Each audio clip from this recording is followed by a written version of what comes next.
द्वितीया ब्रह्मचारिणी। दोस्तों, नवरात्रि के दूसरे दिन मां दुर्गा के ब्रह्मचारिणी स्वरूप की पूजा की जाती है। यह स्वरूप अत्यंत रहस्यमयी और गहन है।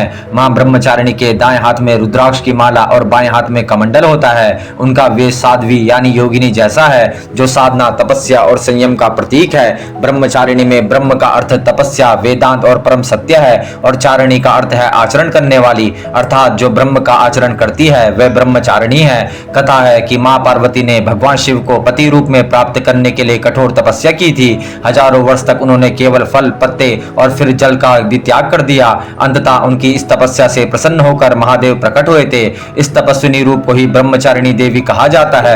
ब्रह्मचारिणी का ज्योतिष में संबंध मंगल ग्रह से है। मंगल साहस, ऊर्जा और तपस्या का प्रतीक है, इसलिए इनकी पूजा से जीवन में हिम्मत, संयम और आत्मबल प्राप्त होता है। दोस्तों, द्वितीय नवरात्रि की पूजा से साधक का स्वादिष्टान चक्र जागृत होता है। यह चक्र इच्छाओं को नियंत्रित कर उन्हें आध्यात्मिक शक्ति में परिवर्तित करता है। इस दिन मां को सफेद चीनी और गुड़ से बने व्यंजन अर्पित करने का विधान है। इससे साधक को दीर्घायु, शांति और साधना में सफलता मिलती है। मां ब्रह्मचारिणी की कृपा से साधक को साधना में सफलता, आत्म संयम, तपस्या की शक्ति और आत्मज्ञान प्राप्त होता है। इनकी पूजा से जीवन में आने वाली बाधाएं और संकट धीरे धीरे समाप्त हो जाते हैं। दोस्तों को जानकारी पसंद है तो चैनल को सब्सक्राइब करें। धन्यवाद।